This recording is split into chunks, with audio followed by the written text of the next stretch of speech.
pregnant wife returned from the hospital only to find the millionaire living happily with his mistress.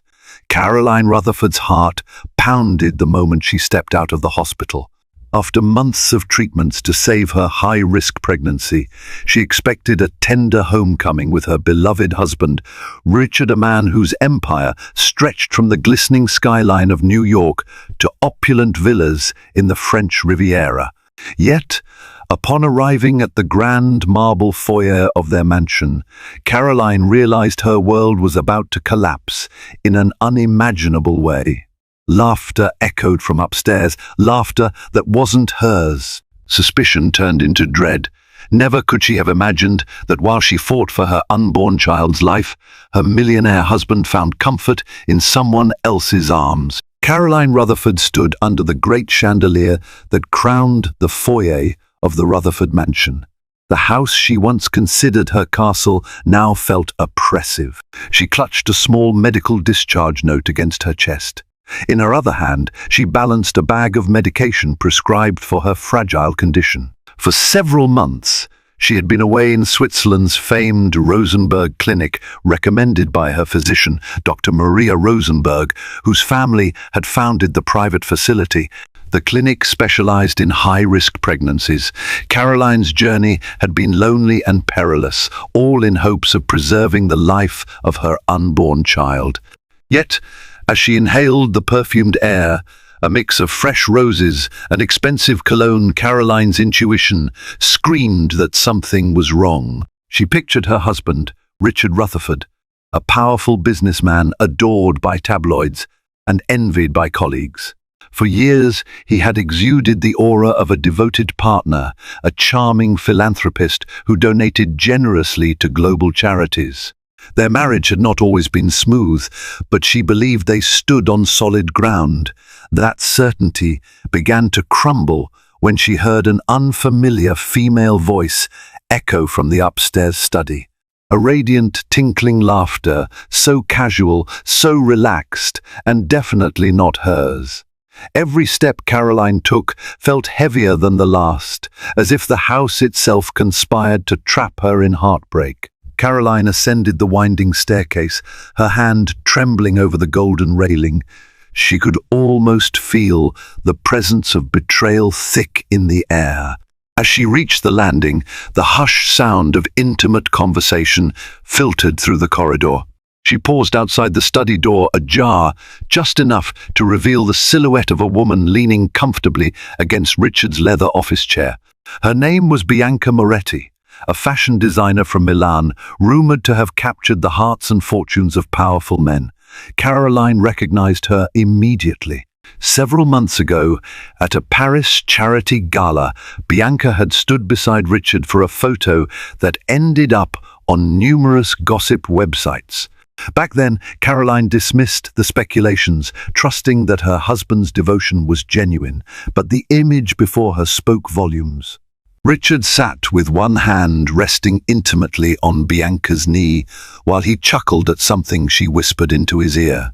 The ease with which he leaned in like they'd been lovers for centuries shattered every remaining doubt in Caroline's mind. She swayed, pressing a hand to her abdomen as a fresh wave of dizziness struck her. Her baby, this precious life she had fought so hard for, was now the only force tethering her to sanity. Gathering the fragments of her composure, Caroline took a shaky step into the study, knocking lightly on the door to announce her presence. In that instant, both Richard and Bianca turned toward her. Bianca's expression morphed from amusement to shock, and Richard's mouth opened in silent horror. Caroline's delicate features were a far cry from the confident socialite she had once been. Pale and exhausted, she carried a presence both heartbreaking and formidable. "Caroline," Richard managed, jumping to his feet. He rushed forward as if to assist her, but she extended a trembling hand to keep him at arm's length. "Is this how you welcome me home?" she asked, voice quivering. "I thought I would return to a devoted husband, not this spectacle." Bianca rose from the chair, adjusting her hair and smoothing her designer blouse. She stood tall, flashing a sly confidence, as though her presence was beyond question. Caroline noticed the subtle diamond bracelet on Bianca's wrist, one Caroline herself had admired once in a Tiffany's catalogue. The betrayal ran deep. Richard stammered an explanation, but the words sounded hollow. "I can explain things aren't what they look like," he said. The phrase was painfully cliché, and Caroline found herself biting her lip to hold back tears and rage. In the ensuing silence, the tension was so thick it could have been cut with a knife. Bianca, with a flicker of brazen boldness, gently placed her hand on Richard's shoulder as if to signal her ownership. That single gesture ignited a fury within Caroline she never thought herself capable of feeling.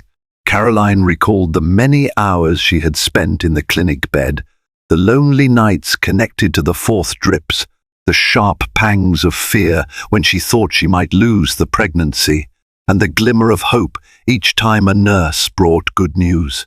She had endured all of it partly because she believed in a future of warmth, love, and protection with Richard by her side. That dream was now as fragile as shattered glass on marble floors.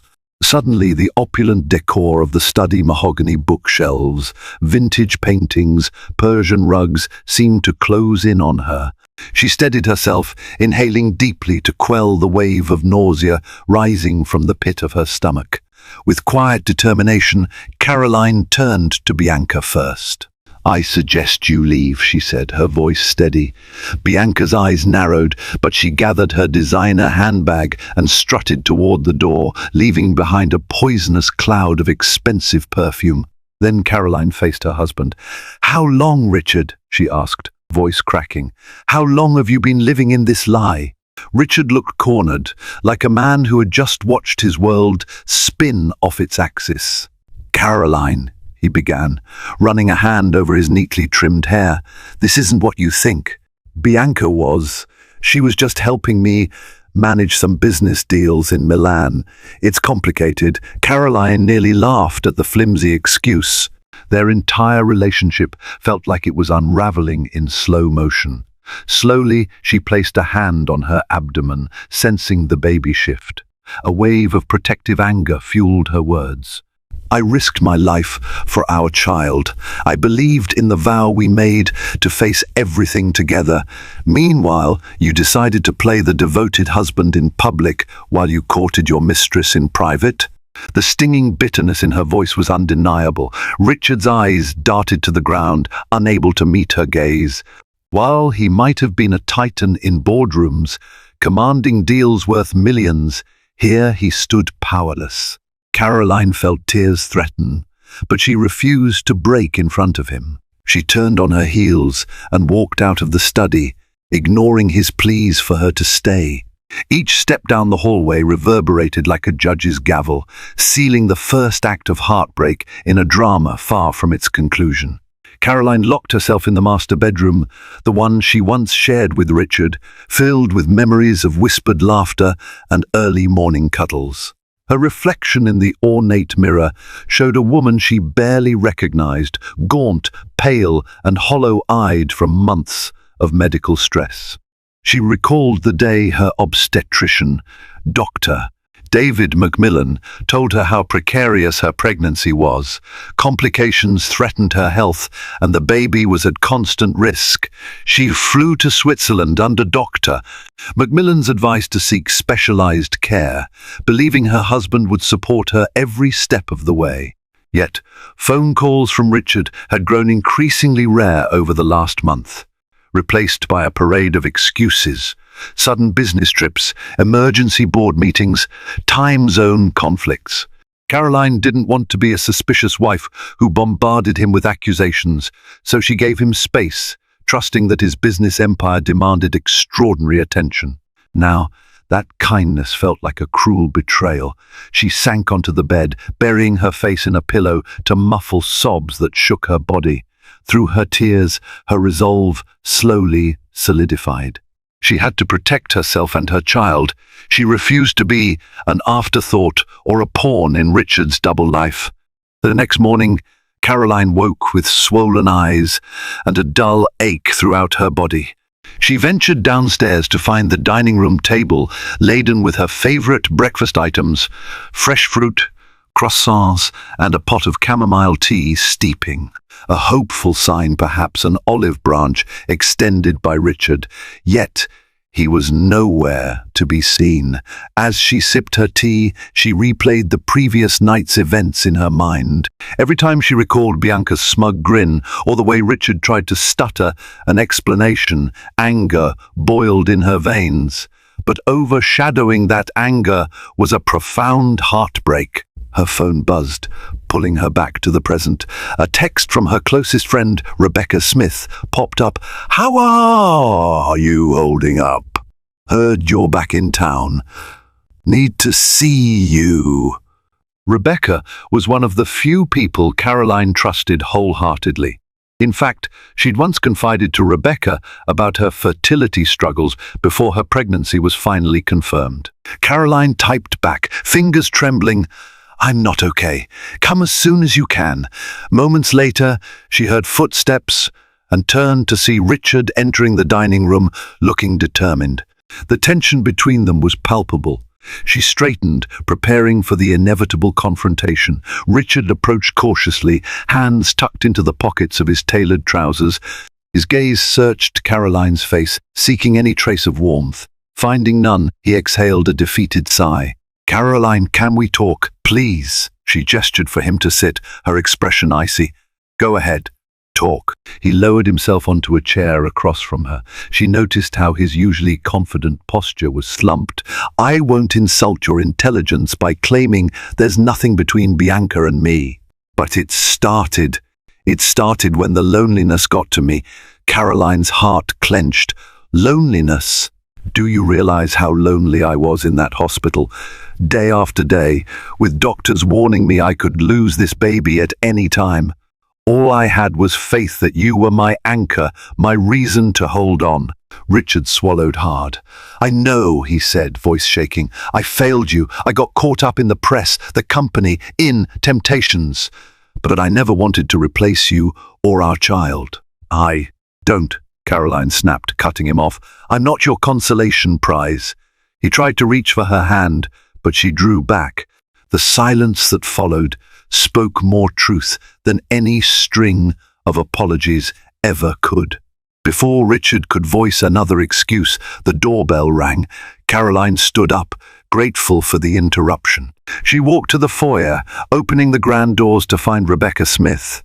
Her auburn hair was pulled into a messy bun, and concern etched lines across her usually cheerful face. Without a word, Caroline threw her arms around her friend, letting out a sob she had fought to contain in front of Richard. Once Rebecca was inside, Caroline led her to a quieter sitting room, away from Richard's piercing stare.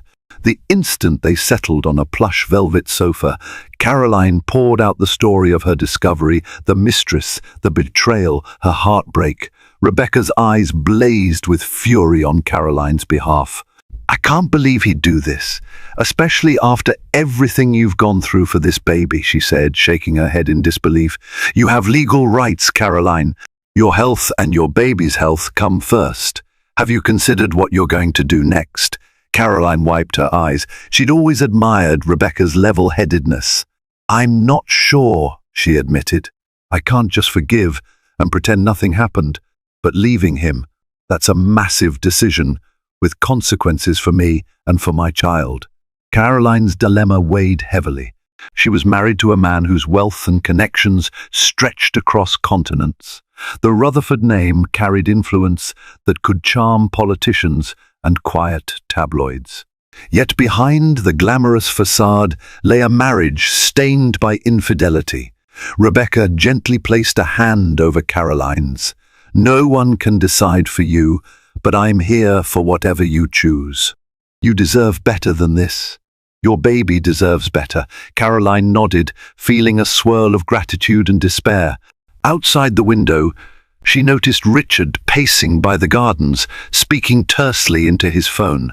Probably damage control, she thought bitterly, either for business deals or for ensuring that rumors about Bianca and him didn't reach the press.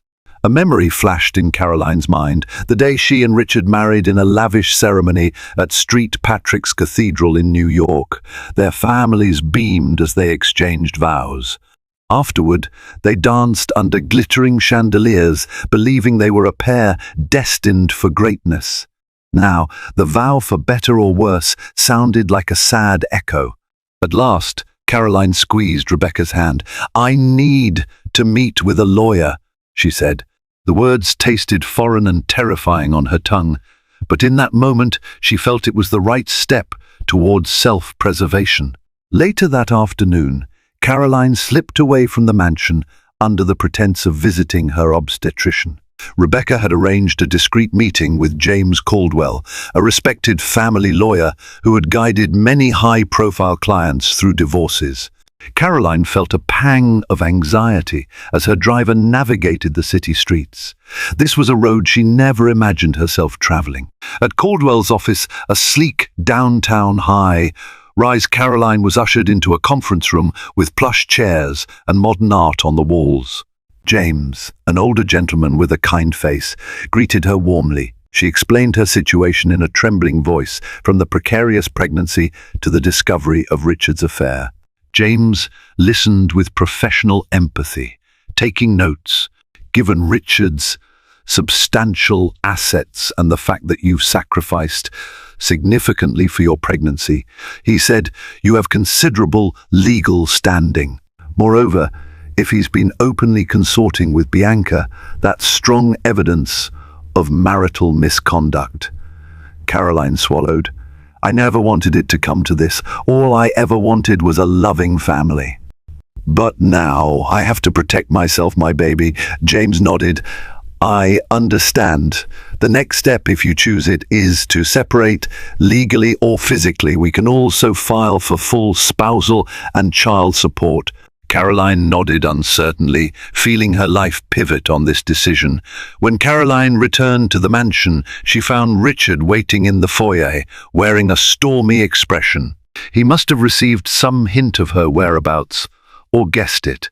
"Where were you?" he demanded, his voice hollow.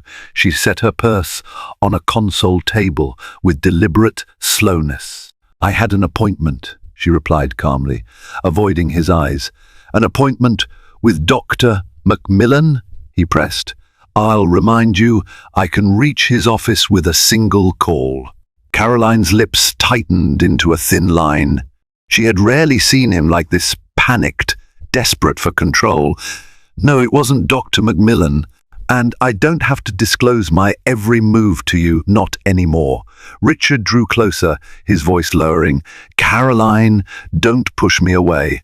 I told you I made a mistake. I'm willing to fix it, but you have to talk to me." A bitter laugh escaped her. "Talk to you?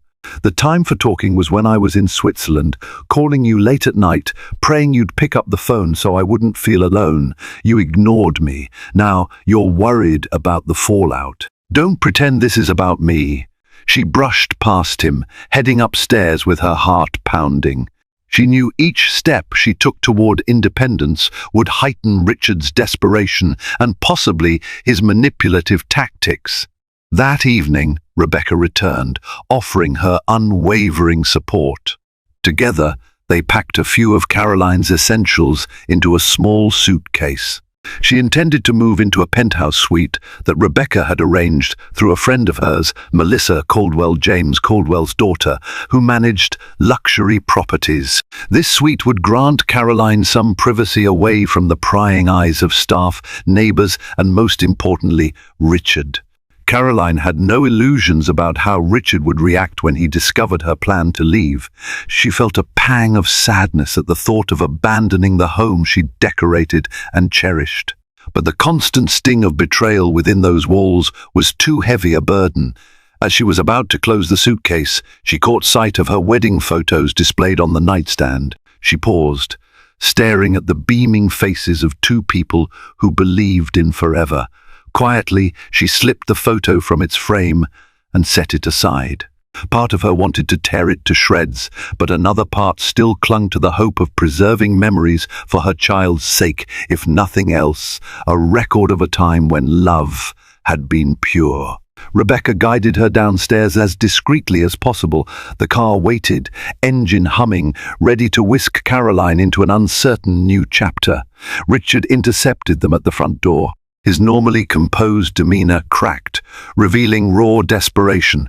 "Caroline, please," he pleaded, his voice straining to remain calm. "We can't fix this if you leave." Caroline paused, her breath hitching. "You made your choices," she said. "This is the consequence." She motioned for Rebecca to usher her quickly out the door. The driver secured her suitcase, and Caroline slid into the car's back seat. As it rolled away, she looked out the window to see Richard standing on the driveway, hands clenched into fists of frustration. During the drive to the penthouse, Caroline ran through a barrage of emotions: fear, sorrow, anger, and oddly relief. Despite the heartbreak, there was a sense of autonomy in finally standing up for herself. They arrived at a sleek high rise overlooking Central Park. The doorman greeted them politely, and soon Caroline was stepping into a furnished penthouse that exuded contemporary elegance, floor-to-ceiling windows, minimalist decor, and the hush of privacy she so desperately needed. She took a seat on the plush sofa, letting out a long exhale. Rebecca squeezed her hand. "You're doing the right thing. Richard needs to understand the gravity of what he's done." Caroline nodded, feeling the first flickers of hope in the midst of overwhelming uncertainty. Days turned into a tense routine. Caroline spent her mornings at prenatal checkups with Dr. Macmillan, who continued to monitor her health meticulously.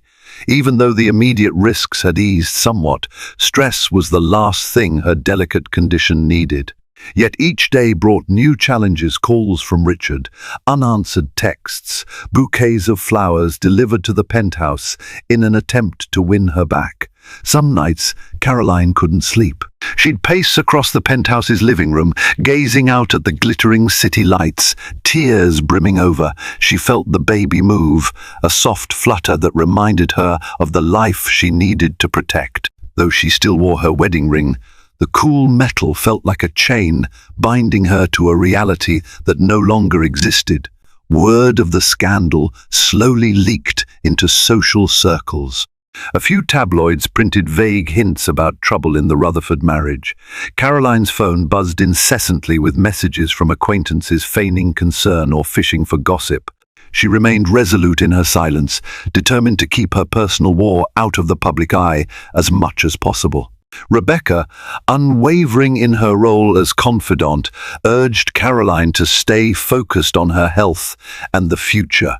"You're stronger than you realize," she would say.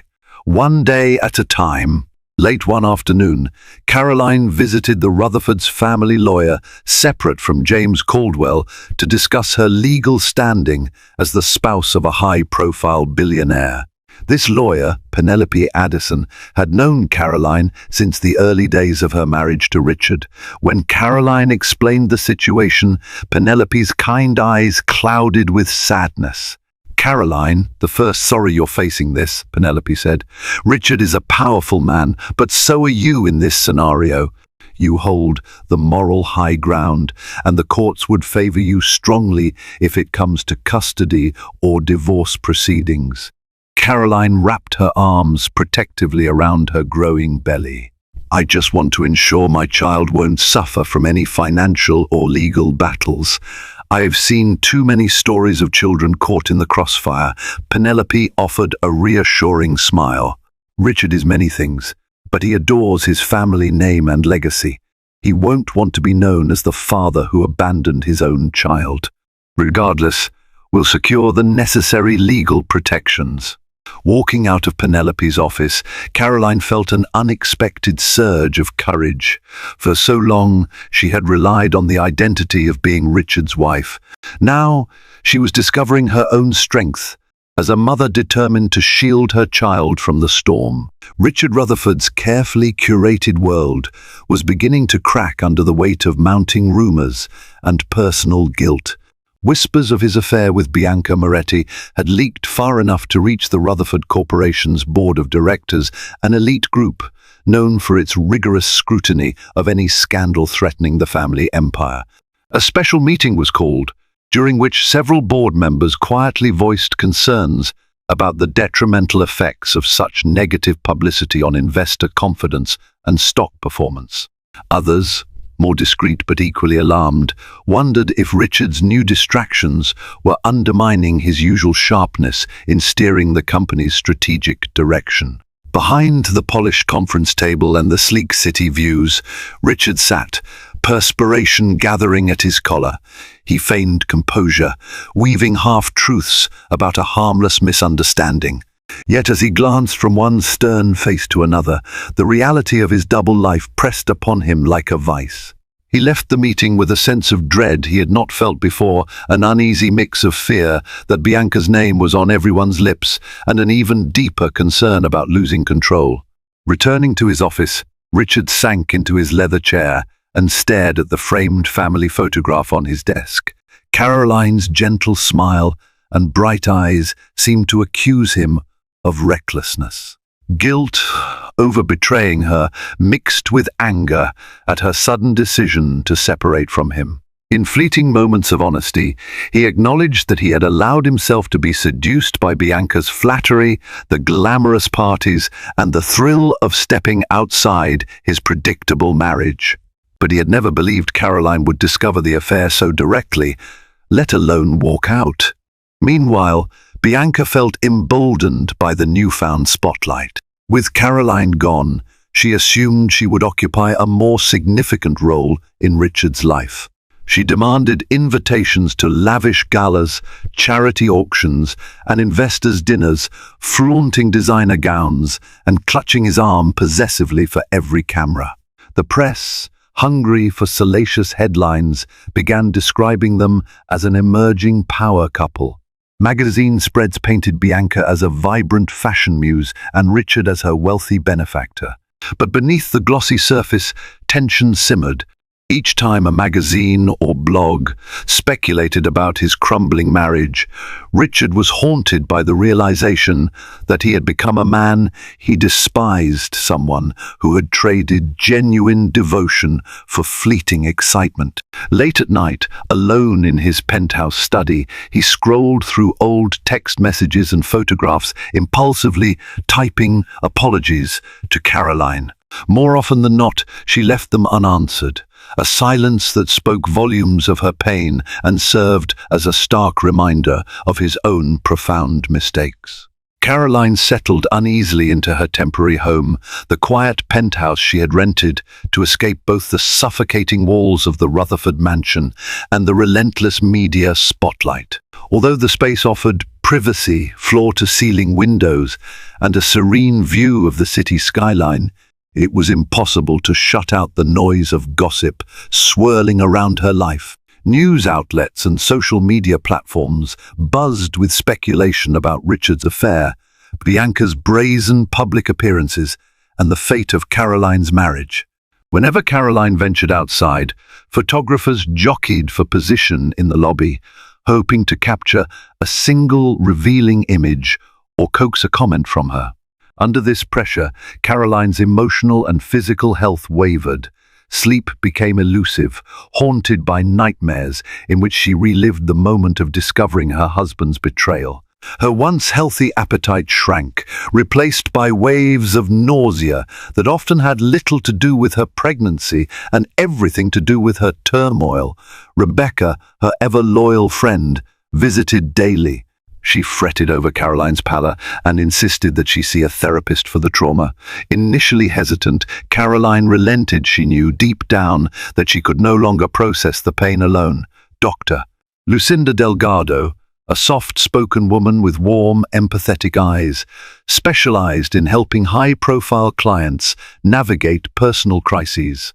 The first session began with a polite exchange, then quickly delved into Caroline's innermost feelings, fear for her baby's future, a sense of betrayal so deep it felt physical, and a simmering anger at Richard, though part of her still remembered the man she had loved. Dr. Delgado's questions were gentle, yet probing, guiding Caroline to explore her own emotional needs.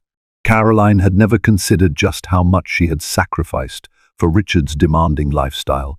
Time and again, she had prioritized his career ambitions over her own passions, believing that devotion was the cornerstone of a strong marriage.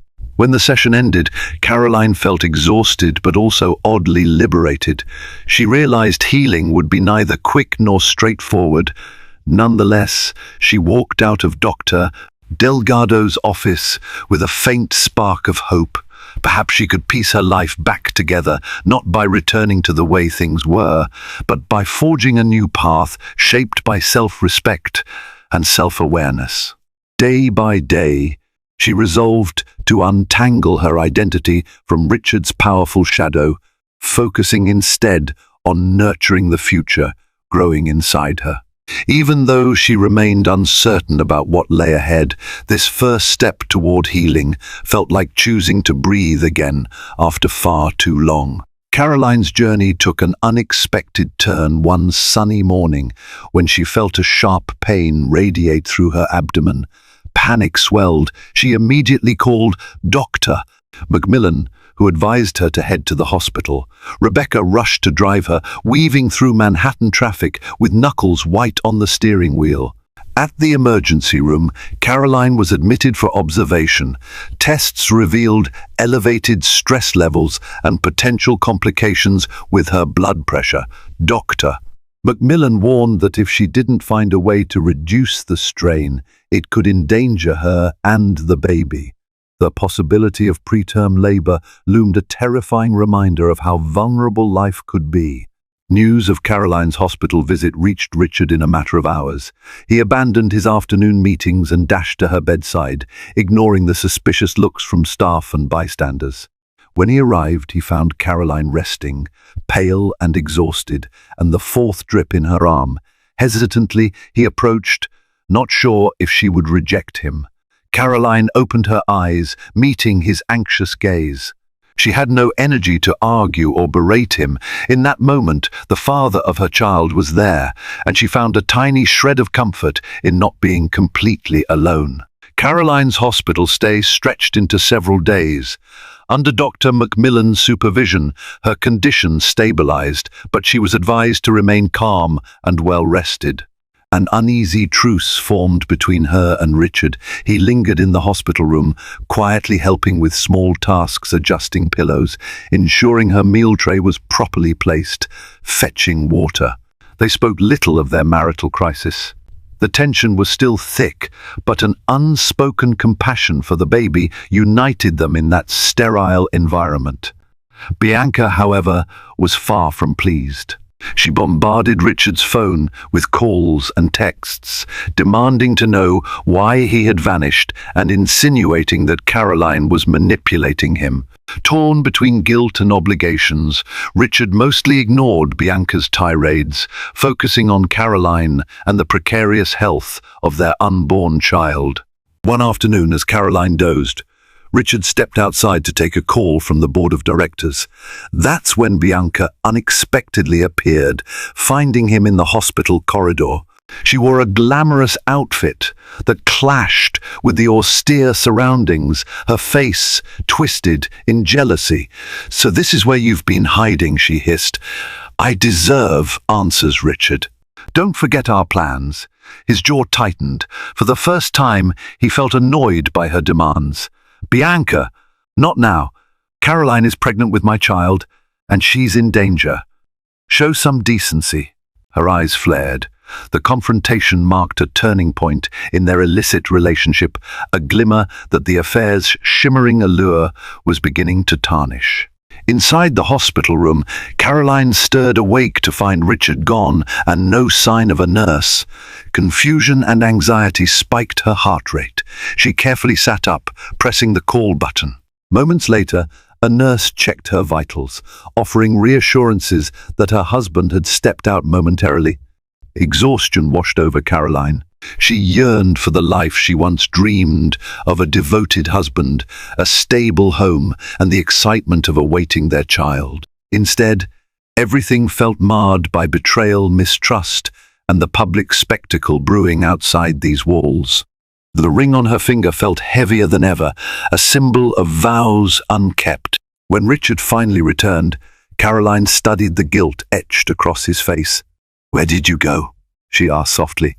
"Just outside to take a call," he replied, voice subdued. "How are you feeling?" She sighed, resting her head against the pillow. "Tired." An awkward silence followed. Caroline mustered the courage to meet his gaze. "Richard, I don't have the strength to fight right now. The baby's health is paramount. We can't keep allowing our bitterness to feed this storm." He nodded, contrite. "You're right. Let's focus on the baby first." In that moment, a fragile ceasefire began, though old wounds still burned beneath the surface.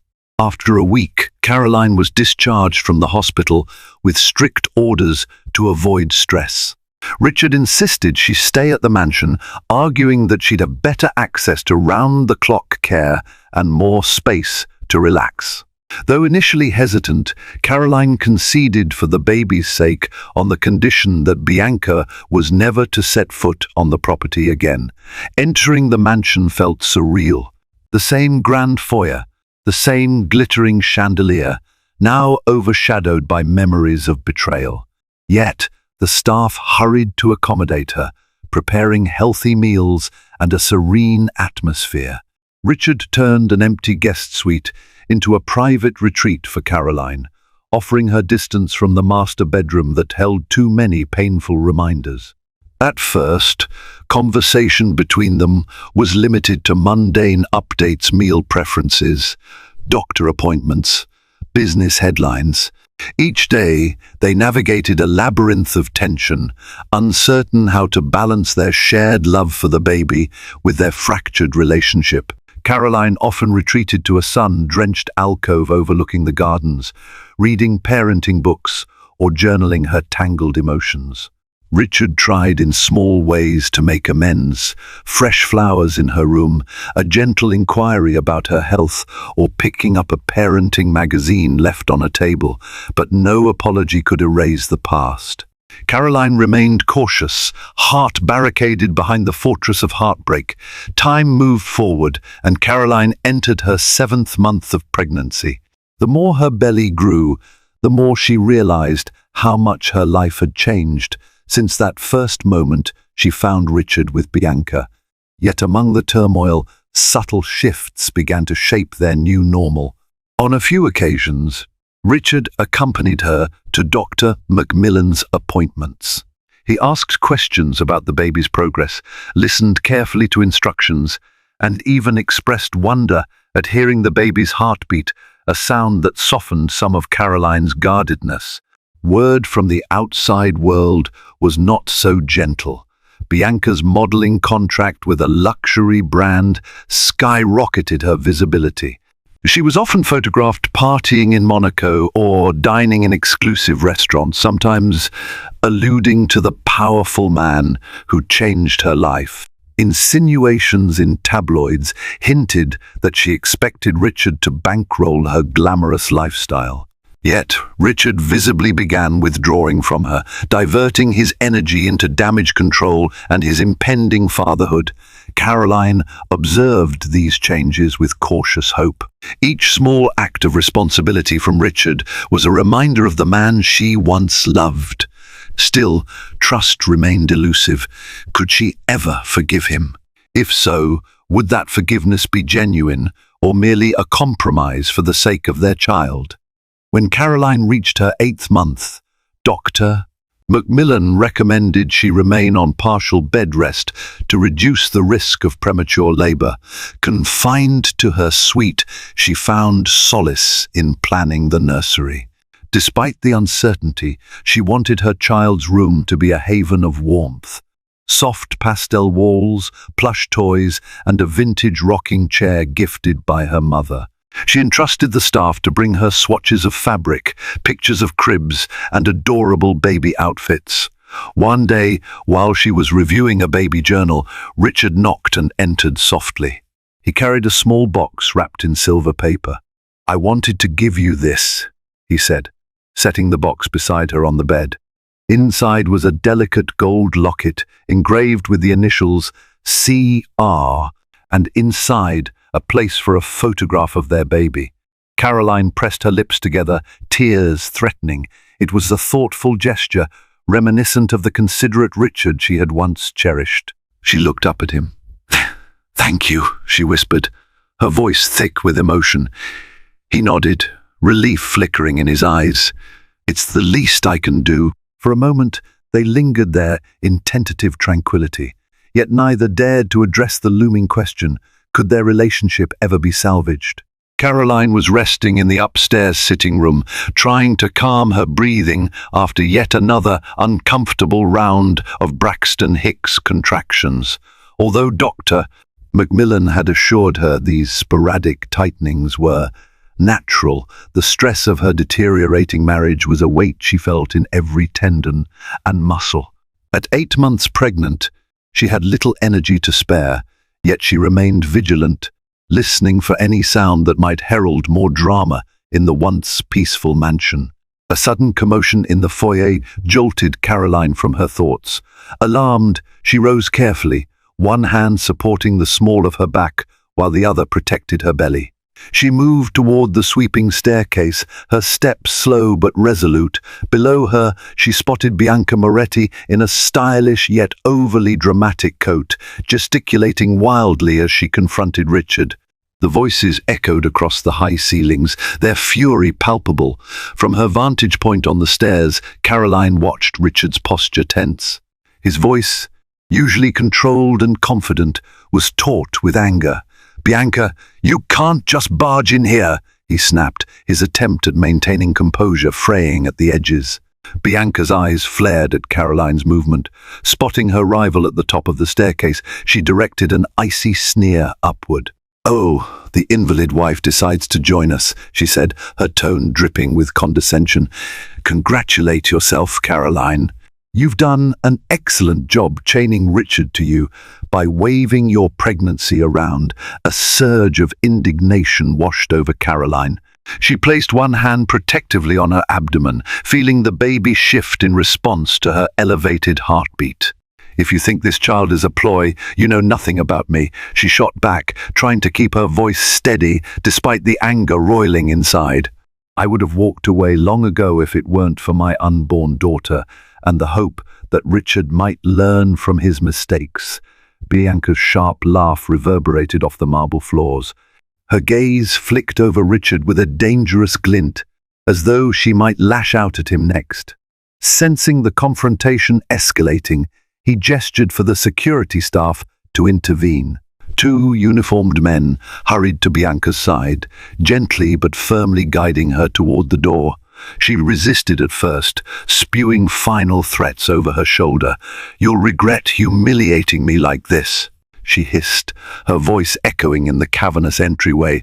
"Mark my words, both of you will pay." The heavy wooden doors slammed shut.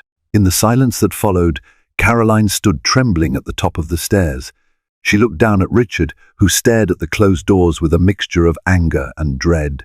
The realization sank in that any fragile stability they had rebuilt could shatter in an instant. Caroline pressed her hand against her belly once more, silently praying that the stress would not harm her baby or what little hope remained for her family's future. The hours following Bianca's outburst seemed to stretch into days, each moment steeped in lingering tension.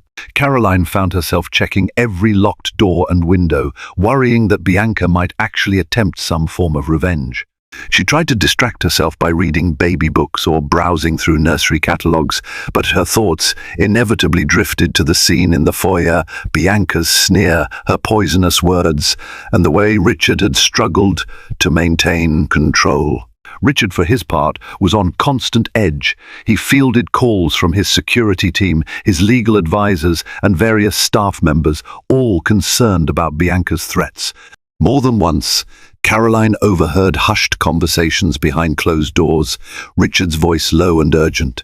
Whenever he emerged, he did his best to appear calm, speaking gently to Caroline about the baby and offering to bring her tea or snacks.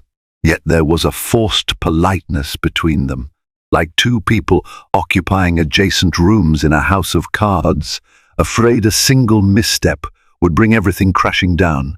One cool morning, Caroline awoke early, plagued by restless sleep and a persistent ache in her lower back. She ventured to the dining room to find Richard already seated, a porcelain teapot steaming in front of him. He stood the moment she entered, pulling out a chair in a halting gesture of courtesy. She sat without a word, the tension in the air thick as fog. After a few sips of tea, Richard cleared his throat. "Caroline, we need to talk about us. We can't keep dancing around this." With the baby coming so soon, he hesitated, pressing his palms together in an attempt to steady himself. "I need to know if there's a chance for us to rebuild what we had, or if you'd prefer we finalize a separation." Caroline's hand trembled slightly, the teacup rattling against its saucer. She took a breath, steadying her voice. "I'm still so angry," she admitted, staring into the swirl of tea. "Every time I think of what happened, the lies, the loneliness, it hurts more than I can put into words." Richard swallowed hard, guilt evident in his eyes. "I understand," he said quietly. "I can't change the past, but I want to be here for you and for our daughter. I want to do better, if you'll let me." A long pause followed, filled only by the hum of the central heating. Finally, Caroline placed the cup down. "I can't make any promises," she whispered. "I won't stay married to you just for appearances or because of the baby. If I find I can't forgive, I'll leave after she's born. My peace of mind and my daughter's future matter more than holding on to a broken relationship." Richard nodded, his face etched with regret. Even so, a faint glimmer of hope passed between them, the smallest sign that perhaps time could mend some wounds. He reached out his hand, hesitating. After a moment, Caroline allowed her fingers to intertwine with his. Their joined hands didn't erase the past, but it formed a fragile bridge across the gulf of hurt, a sign that, however uncertain, the future might hold a chance for healing. The next few days were fraught with anxiety. Caroline battled a constant tightness in her chest, wondering if Bianca would follow through on her threats. Richard did his best to soothe her concerns, reassuring her that he had powerful legal teams and public relations experts to handle any smear campaign. Yet an unspoken heaviness pervaded the mansion. One morning, over breakfast, Richard broached a topic they'd both been avoiding. "Caroline, we need to talk about whether we can find a path forward, or if you'd prefer to finalize a separation." Caroline stared at the untouched tea in her cup. "I'm not sure," she admitted. "Every time I think of what you did, of how you left me alone when I needed you most, it kills me." He nodded, pain flickering in his eyes. "I understand. I'd do anything to change the past, but I can't. All I can offer is the present, to be here for you, for our child, and try to mend what I broke." She inhaled slowly, feeling her pulse in her temples. "We'll have to see. I won't force this marriage for appearances. If I decide I can't forgive, I'll leave after the baby is born." Richard's shoulders sagged with the weight of her words. He silently reached for her hand, and she allowed it tentatively, a fragile bridge spanning a chasm of hurt. As Caroline approached her 9th month of pregnancy, every day felt like teetering on a knife's edge. She walked carefully through the mansion's hallways, her belly leading the way, occasionally resting in a plush lounge whenever the fatigue overwhelmed her. Richard shadowed her with concern, though he kept a respectful distance, aware that trust could not be repaired overnight. Tabloids erupted again after Bianca Moretti made statements implying a secret child scandal, insinuating she might have been pregnant with Richard's baby before an alleged miscarriage. There was no evidence, but the headline was salacious enough to feed gossip columns. Caroline felt her blood pressure surge at the suggestion. Dr. Delgado coached her on coping strategies, emphasizing calm breathing and positive affirmations. Richard's crisis management team went into overdrive, threatening legal action against any publication spreading the unverified rumor. For Caroline, it was a draining spectacle. Each new day brought another wave of chaos. Yet, in the midst of the storm, something curious happened. She and Richard began to share quiet moments that felt almost intimate. They'd watch the news together, discuss baby names, even exchange faint smiles when the baby kicked. Though pain still lurked beneath every interaction, so did the faint glimmer of a shared future. The climax arrived in the early hours of a rainy morning. Caroline woke to persistent contractions, the pain gripping her lower abdomen like a vice. She called for Richard, who sprang into action, helping her into the car. The drive to the hospital was tense, each contraction intensifying as thunder rumbled in the distance. In the maternity ward, Dr. Macmillan and a team of nurses quickly surrounded her. Machines beeped, monitors flickered, and Caroline tried to steady her breath. Richard hovered, holding her hand with an intensity she hadn't felt in a long time. Their gazes locked during a particularly fierce contraction, and she saw genuine fear and love reflected in his eyes. For that moment, everything else, Bianca, scandals, betrayal, fell away, overshadowed by the miracle of life they were about to welcome. Hours later, a piercing cry rang through the delivery room. A baby girl, tiny and wailing with robust lungs, was placed gently in Caroline's arms. Exhausted tears streamed down Caroline's cheeks, and Richard's eyes glistened with raw emotion. They marveled together at their daughter's delicate fingers and trembling lips. In that moment, amid the chaos of beeping monitors and exhausted relief, a fragile sense of unity took hold. Caroline cradled her newborn daughter, marveling at the swirl of soft, dark hair that crowned the baby's head. Emotions flooded her, joy, relief, and a tidal wave of protectiveness. Richard pressed a gentle kiss to both Caroline's forehead and the baby's tiny hand, tears slipping down his cheeks. It was the first time she had seen him cry. In the days that followed, the magnitude of their child's arrival overshadowed much of the bitterness. Caroline remained cautious, aware that forgiveness wasn't a switch to be flicked on. But as she watched Richard tenderly feed their baby, read her bedtime stories, and hum lullabies in the quiet of the night, she saw glimpses of the man she once adored. Their marriage was far from healed. Trust would require consistent effort and unwavering honesty. But a new possibility emerged, the hope of rebuilding. If they chose to attempt that journey, they would do so with eyes wide open, acknowledging the fragility of what they'd nearly lost. And yet, if they decided otherwise, if the wounds ran too deep, they now had a precious daughter to unite them in a different way, as co-parents forging a new path. For Caroline Rutherford, returning from the hospital had been the start of a harshly different life than she imagined. But from those shattered pieces, she realized she had the chance to carve out a future that was truly hers, even if it meant walking away from a millionaire's mansion and forging her own, more authentic life. And there you have it, a saga of love, betrayal, heartbreak, and an unexpected glimmer of redemption. Caroline, once a trusting wife fighting for her unborn child's survival, found the strength to confront a painful reality that the man she married was not the man she believed him to be. In the end, she refused to sacrifice her dignity or the well-being of her newborn daughter. Through fierce determination, honest self-reflection, and the unwavering support of true friends, Caroline discovered that life does not end with betrayal. Instead, it can be the catalyst for a bold new beginning, one where she holds the power to choose her path. He was the dashing mogul every ambitious entrepreneur wanted to emulate.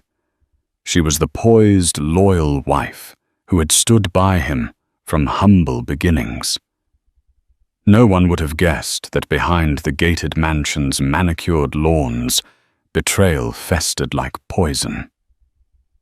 Until one day, in a flurry of financial sabotage, he let his mistress cut off his wife's credit cards. It was humiliating, scandalous, and only the beginning of a whirlwind that would pit powerful business alliances against each other. In a boardroom confrontation that stunned everyone, the CEO himself stepped in. but not in the way anyone expected. Buckle up. This is the story of love, greed, and revenge. Jordan Alberts was not born into luxury. He grew up in a cramped one-bedroom apartment on the outskirts of Milwaukee, where he learned to hustle by selling candy bars door to door at the age of 10. Over the years, Jordan's unwavering determination and charm propelled him into better circles. First at a local startup, then into his own tech company that caught the eye of an angel investor. By the time he was 35, Jordan was a self-made millionaire, a prominent figure on various entrepreneurial boards, and had connections with people like Mark Cuban, Bill Gates, and a few top executives at Google. His wife, Elizabeth Alberts née Wagner, had been with him through everything. They met in college at a small tech entrepreneur club meeting, both bright-eyed and dreaming of changing the world. Elizabeth came from a modest background, too. Her father was a retired auto mechanic, and her mother a homemaker. She'd studied communications with an emphasis on public relations, and it was through Elizabeth's network of contacts that Jordan first gained access to small local pitch events. While Jordan pitched his innovative software for automating small business tasks, Elizabeth made calls, arranged coffee meetups, and tried to capture the interest of potential backers. They married in a little chapel by Lake Michigan. It wasn't a lavish wedding, no star-studded guest list, no fancy reception at the Ritz. But to Jordan and Elizabeth, it felt perfect. A union built on genuine love, unwavering support, and a shared dream of building a life and a business empire together. Over the next decade, they grew from a modest condominium in Milwaukee to a stunning estate in Austin near Lake Travis, with a sweeping view of the water and rolling Texas hills. It was there at a philanthropic event organized by the Bill and Melinda Gates Foundation that Jordan's name landed on the radar of top-level investors. His company's smart automation technology was recognized for its potential to transform not just small businesses, but large-scale manufacturing and logistics. Soon after, Jordan's net worth skyrocketed from a mere $5 million to well over $200 million. For a while, everything was picture perfect. The marriage was strong, their personal synergy unwavering. Elizabeth handled some philanthropic duties, organizing events, acting as a goodwill ambassador for Jordan's brand, and forging new partnerships through her PR background. Their household staff adored them, describing Elizabeth as kind, gracious, and always mindful of the people around her. But money can be a seductive force, and success can open doors to darker temptations. Jordan began attending more exclusive networking events in Beverly Hills, New York, and beyond. Elizabeth was often at his side, but there were times she couldn't attend. Perhaps she was busy finalizing the details for a charity gala, or maybe she was simply burnt out from the unrelenting schedule. It was during these times, rare at first, then increasingly common, that Jordan got close to someone else. Her name was Ava Monroe. She was a rising star in the world of technology law, representing high-profile clients like Tesla, Amazon, and a few top-tier cryptocurrency exchanges. She had a reputation for being ruthless in negotiations, seductive in social gatherings, and unbelievably charming behind closed doors. The rumor mill started buzzing the moment Ava was seen at Jordan's table during a private dinner after a tech summit in Las Vegas. Elizabeth wasn't there. She had chosen to stay in Austin, meeting with a team of female entrepreneurs Jordan was mentoring. A few people whispered about Jordan's visible fascination with Ava, the way he leaned in whenever she spoke, how they clinked champagne flutes with an intimacy that suggested more than just business talk. No one knew for certain how fast or how deep it went, but soon the signs became undeniable. Lavish gifts appeared on Ava's social media, including a diamond bracelet, suspiciously similar to the ones Jordan's company had once gifted important clients. Photos emerged of Jordan and Ava at high-end restaurants in Manhattan, always carefully angled to obscure Jordan's face, though keen observers could still identify him by the sliver of a recognizable watch or the faint reflection in a mirrored wall. By the time the rumors reached Elizabeth, they were no longer rumors, but near-confirmed facts. She felt her chest tighten, her world spinning out of control. This couldn't be real. Jordan had always been a loyal partner. But the evidence was too compelling to deny. She confronted him in the privacy of their Lakeview mansion. At first, Jordan denied everything.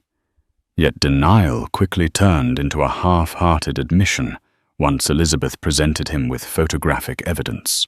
Like a skilled negotiator used to controlling deals, Jordan tried to manipulate the situation, insisting that Ava was just a business associate, someone he occasionally had dinner with. But Elizabeth saw right through it. She had always been adept at reading him. A chill settled over their once loving home. Elizabeth, determined to preserve her dignity, demanded they enter marriage counseling, or at the very least step away from high-profile events until they resolved their issues in private. Jordan nodded, providing non-committal answers. He had never liked therapy, never seen the point in discussing feelings with a stranger. He agreed to her wishes on the surface, yet beneath the facade, he continued his involvement with Ava, allowing the illicit relationship to take root. This was the calm before the storm. For soon Elizabeth's sense of betrayal would pale in comparison to the massive financial and emotional blow about to come her way. Weeks passed. Elizabeth tried to focus on her philanthropic work and personal projects, attempting to distract herself from the growing chasm between her and Jordan. When a local charity she sponsored invited her to discuss future donations, Elizabeth discovered something shocking. Her personal credit card was declined. Embarrassment washed over her in front of the unsuspecting staff. She tried another card. Sure, it must have been a glitch, but that too was declined. The staff politely suggested she call her bank, and Elizabeth excused herself with a polite smile, her hands trembling as she left the office. Elizabeth called the bank suspecting fraud or an administrative error. But the bank's representative informed her that both cards had been cancelled the previous week. Under their joint account, they were tied to Jordan's finances, and evidently Jordan had authorized the cancellation.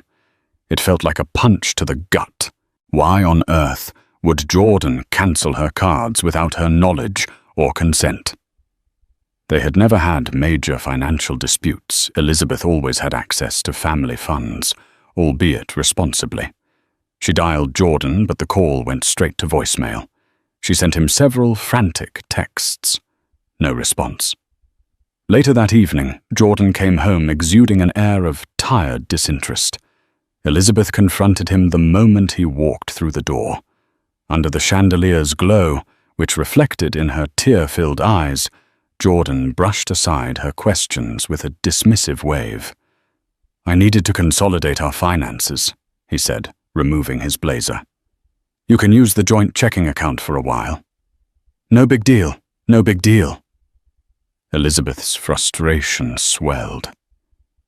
"You cancelled my credit cards without even telling me what's going on. Are you punishing me for something?" Jordan's eyes flicked away nervously, and that was when Elizabeth realized he was lying again. The next words that came from his mouth were not only shocking, but also laced with a cruelty she never imagined he was capable of. "Ava suggested we revisit some of my expenses. She found that you were spending frivolously. It made sense to limit credit usage." Elizabeth's heart dropped to her stomach. Ava. That woman was now meddling in their finances. As if the affair wasn't enough, Jordan had allowed this mistress to encroach into an arena that Elizabeth believed was sacred, her own household stability. What is Ava doing reviewing my spending? Since when does your fling get to decide what is or isn't frivolous? Elizabeth spat tears, threatening to spill. Jordan made an attempt at a calming gesture, but his words only fanned the flames. She's helping me restructure. Her firm has great insights into corporate finances. This is about the business, Elizabeth. It's not personal. Not personal. Elizabeth recalled how intimately personal their marriage had always been. They built every aspect of their lives together, from small decisions about wallpaper colors to big entrepreneurial leaps that demanded everything from both of them. Now Jordan was shutting her out, consulting Ava instead. In a quavering voice, Elizabeth demanded, "Reinstate my cards. I am your wife. I have a right to our finances, and you know I've never been irresponsible with money." Jordan's face hardened with a new arrogance. "Not until we finalize our restructure," he said, referring to some nebulous plan Elizabeth knew little about. "I'll handle everything in the meantime." That moment, that cold exchange, was a harbinger of the bigger heartbreak to come. If Jordan was letting Ava control such details, what other aspects of their marriage was he willing to let her sabotage? As the days turned into weeks, Elizabeth discovered one more blow after another. The monthly allowance she used to cover household expenses had been slashed without explanation. The staff, including her personal assistant, was laid off. Bills began piling up, addressed to her name, but with no means to pay them aside from groveling at Jordan's feet. Friends and family started to notice. Elizabeth tried to hide her shame. She confided in her sister Caroline, who was enraged at Jordan. "This is financial abuse," Caroline insisted. "You should speak to a lawyer." Elizabeth shuddered at the thought. She still believed they could salvage their relationship, that Jordan would snap out of whatever daze Ava had put him in. Yet a small part of her whispered that maybe Caroline was right. Then came a fateful meeting at a hotel conference suite in Los Angeles, one that Jordan had insisted Elizabeth attend. It was a gathering of major tech moguls, including Jeff Bezos and Elon Musk, who were rumored to be there to discuss new tech innovations in global logistics. When Elizabeth arrived, she quickly realized something was off. She saw Jordan in the lounge area, standing far too close to Ava, exchanging hushed conversations. Seeing Elizabeth from a distance, Jordan slipped away discreetly, leaving Ava behind. Elizabeth approached her husband with a forced smile. "I'm here," she said, desperate to maintain composure. "What's the plan?" Jordan gave a curt nod. "There's a closed-door session for the key players only. You'll have to wait outside." In the past, Elizabeth had always been included in these key player sessions as Jordan's partner and PR advisor. The subtle exclusion burned her pride. She swallowed her anger. "Sure, I can wait." After hours of waiting, she found Jordan and Ava laughing together near the bar. As she approached, Jordan's phone buzzed, and he stepped away. That was when Ava turned a chilling smirk on her face. "You know Jordan's a visionary," Ava said, swirling the wine in her glass. "He needs someone who can keep up with him on all levels: business, ambition, excitement." Elizabeth felt her face flush with anger. "I've been by his side for years. We built this together." Ava gave a theatrical shrug. "Maybe in the past. But times change. People evolve. I guess you were too comfortable." Elizabeth clenched her fists, biting back a retort. She was determined not to make a scene in front of such influential people. But oh, how she wanted to lash out, to expose Ava for the home wrecker she was. Ava flicked her hair behind her shoulder, noticing Elizabeth's agitation. "Things will be better if you accept it," she cooed, as if offering advice to a friend. Jordan's moved on in more ways than one. The finances are just the beginning. Elizabeth's body went cold. She realized in that moment how truly precarious her situation was. Ava was not simply a fling. She was positioning herself as a partner in Jordan's professional and personal life. The credit cards were just one step in what looked like a systematic campaign to push Elizabeth out of everything she and Jordan had built. Still, Elizabeth refused to crumble. She left the event quietly, but her mind churned with rage and heartbreak. It was time for her to take action. She needed to protect herself, her assets, and her dignity. Little did she know that as she plotted her next move, Jordan and Ava were preparing a financial ambush that would push her to the brink. Only fate and an unexpected intervention by a certain CEO would alter the course of their twisted game. In the days after the Los Angeles conference, Elizabeth attempted to consult with attorneys. She picked up a referral from a friend who once worked with a high-profile divorce lawyer in New York. The initial phone calls were sobering, with Jordan's empire being primarily under his name and her credit cards cancelled. She had limited liquidity to hire top-tier representation. Even so, Elizabeth pressed forward. She managed to scrape together some funds from a personal savings account.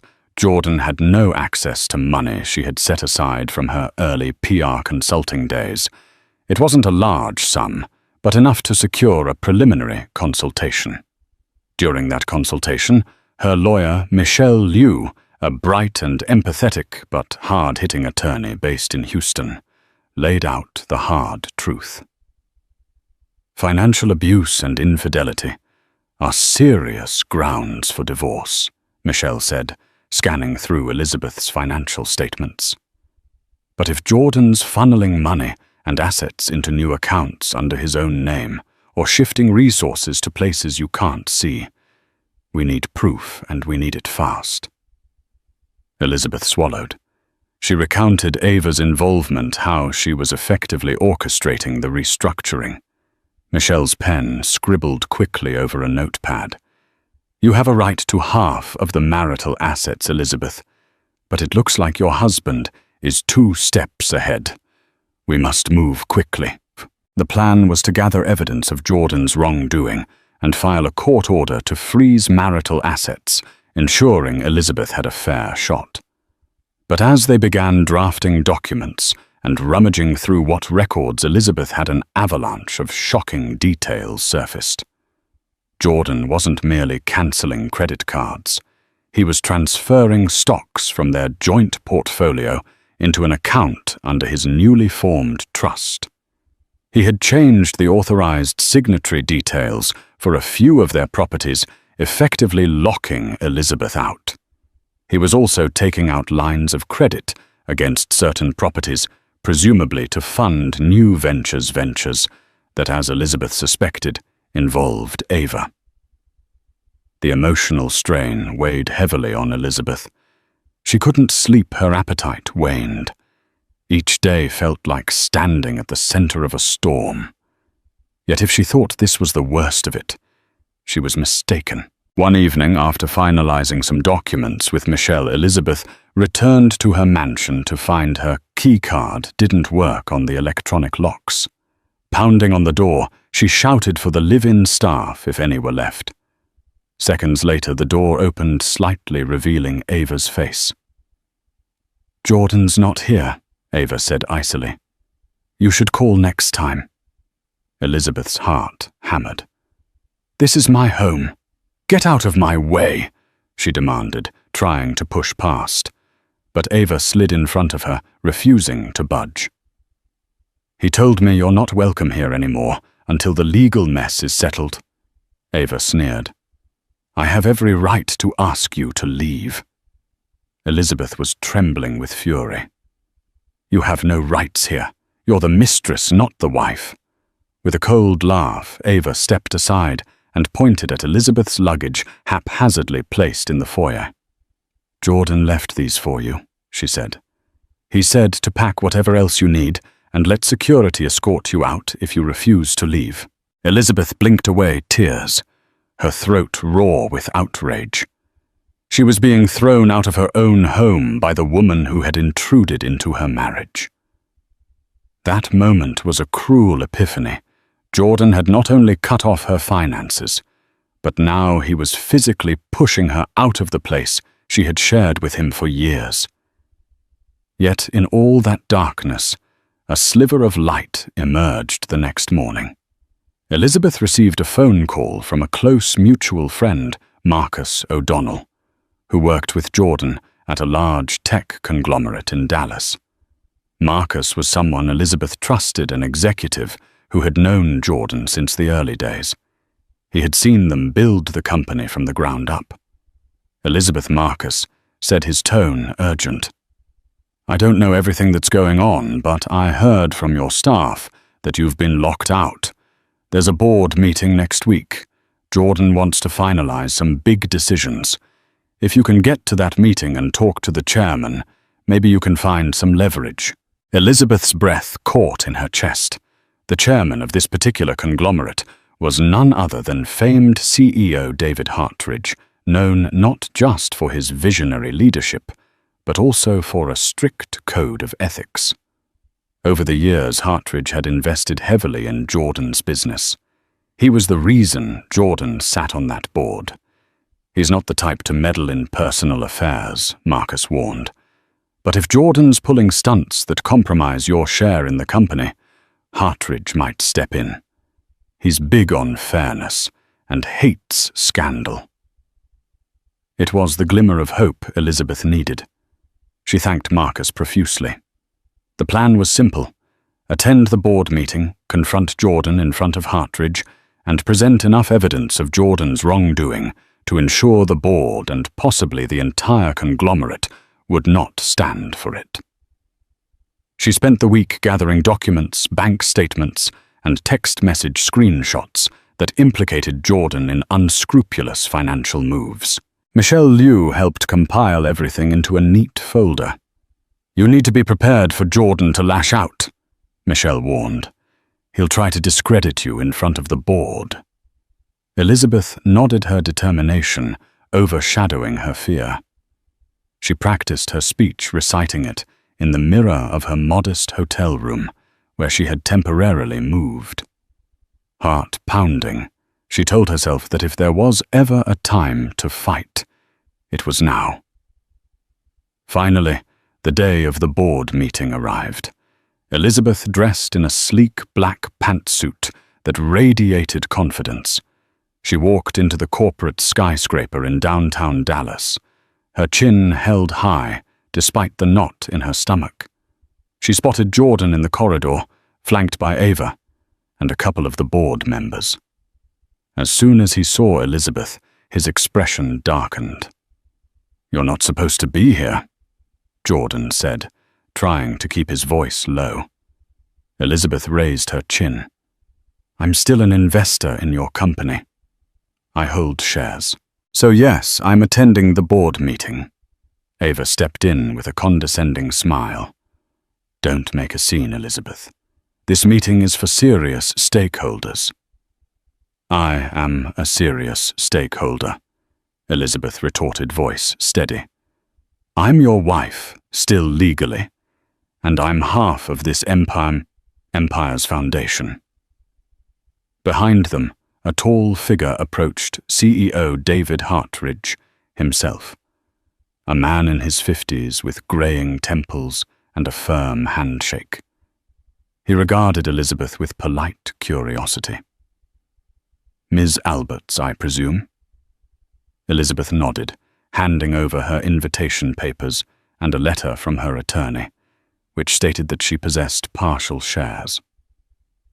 Hartridge studied the documents, then gave a curt nod indicating she was allowed to attend.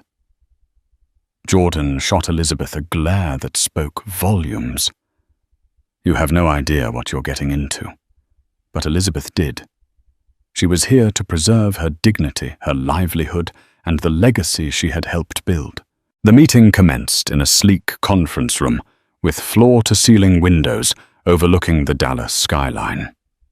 The board members sat around a large mahogany table, exchanging pleasantries about the upcoming quarter's projections. Jordan made a short presentation on a new partnership with a logistics firm, highlighting expansions and new contracts. A few board members clapped. Then came time for open discussion. Elizabeth raised her hand, clearing her throat. "I'd like to address some concerns about the financial structuring Jordan is proposing." She began, her voice reverberating across the silent room. Jordan's face reddened. Ava, seated beside him, tried to intervene. "We should keep personal matters out of board discussions," she said. But Elizabeth pressed on, raising the folder of evidence. "These changes aren't just personal," Elizabeth said. "They could affect company stability. Jordan is funneling resources into a new trust, making questionable decisions without transparency. I have documents signed by him with references to Ms. Ava Monroe, demonstrating a conflict of interest that could potentially compromise investor trust." A hush fell over the room. Hartridge's brow creased. "Jordan, is this true?" Jordan stood, scrambling for composure. "This is a personal matter. Elizabeth is overstepping her bounds." "She's not." Hartridge replied, his voice sharp. "If there's a conflict of interest that threatens the stability of our partnership, it's very much a board matter." Jordan's eyes darted between Hartridge and Elizabeth. For the first time, he seemed cornered, uncertain how to proceed. Ava shot Elizabeth a lethal glare, realizing that Elizabeth's boldness had forced the topic into official territory. The tension was palpable. Elizabeth's heart thumped so loudly, she was certain everyone could hear it. But she stood her ground. Continuing. "I also discovered lines of credit being taken against marital properties to fund expansions. These expansions could be legitimate, but the details are obscured. I have reason to believe Ms. Monroe is manipulating these finances for her personal gain." Murmurs rippled through the board. A couple members exchanged uneasy glances. Even those who might have sided with Jordan seemed rattled by the magnitude of Elizabeth's accusations. Hartridge steepled his fingers, evaluating the situation. "I propose we recess for 15 minutes. Jordan, Elizabeth, Ms. Monroe, please step into my office." Jordan inhaled frustration etched across his features, but he couldn't refuse the CEO's request, not without causing a catastrophic scene. The three followed Hartridge into a glass-walled corner office, shutting the door behind them. In that tense, enclosed space, the real battle began. Elizabeth laid out her evidence on the polished table before Hartridge. Jordan tried to dismiss it all as a personal dispute, but Hartridge was no fool. He could see the potential for scandal, especially if a partner was using company infrastructure for personal vendettas. Throughout this heated exchange, Ava attempted to deflect blame. She portrayed herself as a legal advisor, merely suggesting financial moves, disclaiming any wrongdoing. But Elizabeth's carefully compiled documents suggested otherwise. Emails, text messages, and proposed legal documents bore Ava's digital fingerprints. Hartridge's expression darkened. "Jordan, this is unacceptable. If these documents are authentic, you've put your personal entanglements ahead of corporate responsibility. I won't allow it under my leadership." Jordan's face went pale. He tried to protest, to label Elizabeth's claims as overblown, but Hartridge had already made up his mind. "Until this is sorted out, Jordan, I'm placing your proposals on hold. We can't move forward with any major financial changes if they're under this sort of ethical cloud." Elizabeth felt a surge of relief, a faint vindication. While she hadn't resolved the core issue of Jordan's betrayal, at least the board wasn't letting him run roughshod over her financial future. But Jordan, cornered and embarrassed, lashed out in desperation. "You can't shut me down like this," he snapped at Hartridge, voice tight with anger. "I'm the one who made that original deal with your conglomerate. You need my innovation." Hartridge stood up, bristling at Jordan's tone. "I'm the CEO, and you've just made me question your reliability and integrity. Watch yourself, Jordan." Ava stepped closer to Jordan, placing a hand on his arm to calm him, but he shrugged her off. "You'll regret this," he warned Hartridge, then turned to Elizabeth. "And you made a fool of me in front of everyone." Elizabeth clenched her fists, refusing to cower. "You did that to yourself," she said, voice trembling with both fear and resolve. Jordan stormed out, slamming the door behind him. Ava followed quickly, her heels clicking on the marble floor. Hartridge sighed, looking at Elizabeth, who was holding back tears. "Thank you for bringing this to my attention," Hartridge said. "I'm sorry about your personal struggles, but I have to protect the board's interests. If you need anything, contact my office. I'm not a family court judge, but I won't let Jordan drag the company down." With that, Elizabeth let out a shaky breath. She had achieved a small but crucial victory, yet she couldn't shake the nagging sense that Jordan, humiliated and cornered, was far from finished. She left the skyscraper, stepping out into the bright Dallas sun, uncertain, but determined. Little did she know this chapter was only the start of a far more explosive confrontation, one that would involve security teams, sudden betrayals, and a twist that would bring Jordan himself to his knees. Life outside the mansion was lonely, but Elizabeth was thankful for the reprieve from Ava's manipulations. She rented a small apartment near downtown Austin and used what funds she had left to secure her basic needs, while Michelle continued to press for a financial freeze on Jordan's assets. In the weeks following the tense board meeting, Jordan went surprisingly quiet. No more legal letters arrived. No more credit lines were sabotaged. He didn't attempt to contact Elizabeth, nor did Ava. Instead, it seemed as though they had retreated into some silent fortress, likely strategizing their next move. Elizabeth took advantage of the lull. She reconnected with old friends and mentors, explaining partially at least what she was going through. While many were shocked, they offered support in the form of references, moral encouragement, and occasional leads for a stable job or a business partnership. Despite the heartbreak, Elizabeth discovered a renewed sense of purpose. She wasn't just a passive bystander in Jordan's world. She had her own capabilities, her own strengths. Slowly, she started consulting for small tech firms, using her communications and PR background to help them craft compelling pitches. It wasn't a fortune, but it was honest work that reminded her she could stand on her own 2 feet. Then one evening, she received a phone call from an unknown number. A crisp, professional voice greeted her.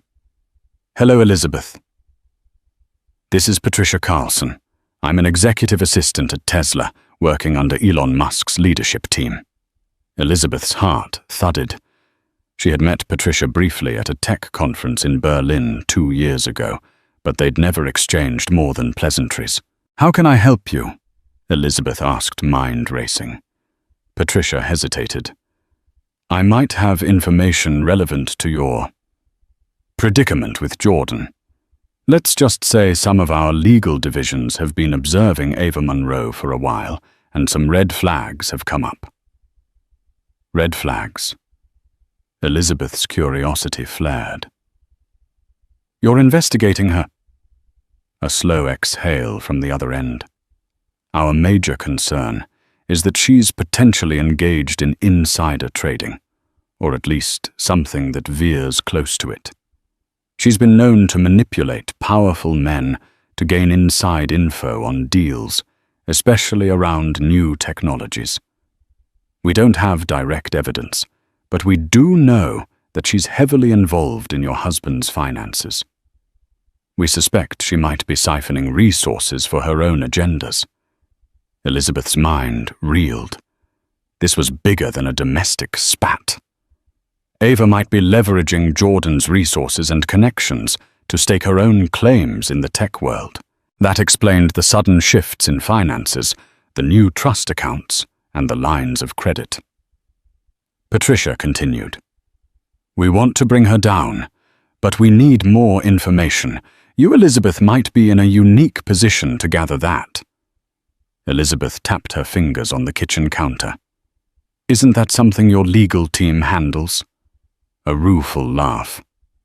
Yes, but we need Jordan's direct involvement. We suspect he's unwittingly giving her access to confidential materials through corporate crossovers or joint ventures. If you can help us prove it, we can kill two birds with one stone, protect Tesla's proprietary data, and help you gain leverage in your divorce. Elizabeth considered the offer. It was risky. If Ava was truly up to something illegal, Elizabeth could expose herself to potential backlash, but the lure of finally getting the upper hand was strong. I'll do what I can, Elizabeth replied cautiously. But how do I communicate with you about this? Patricia gave her a secure email address and instructions on how to encrypt files. And one more thing, Patricia said, before hanging up. People like Ava are cunning. She'll anticipate your every move. Don't trust phone lines or any device that Jordan has access to. Be careful. Elizabeth thanked her and ended the call. Adrenaline coursing through her. For the next few days, she scoured her digital archives for anything that might hint at insider information. Jordan's old emails messages about collaborations with major tech companies like Tesla or Amazon, documents that Ava might have manipulated anything that showed a trail of questionable activity. She found a few suspicious threads, forwarded emails from Jordan's corporate account that were CC'd to Ava's personal address. Attachments relating to Tesla's Project Next Gen battery were among them, though none of this was strictly proof of wrongdoing yet.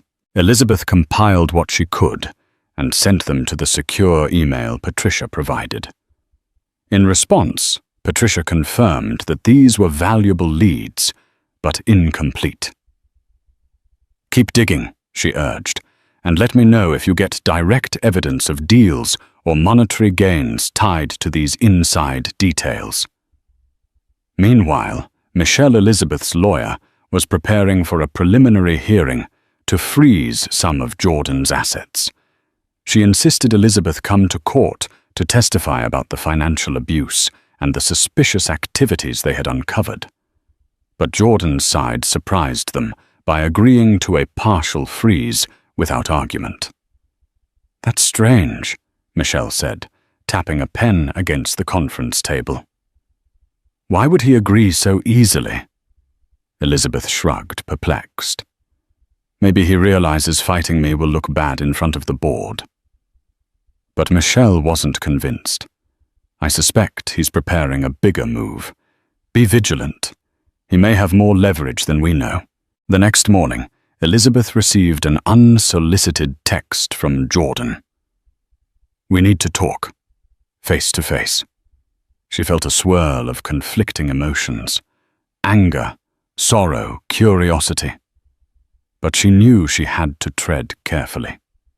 She agreed to meet him in a public place, a cafe near the courthouse, where she could keep the upper hand.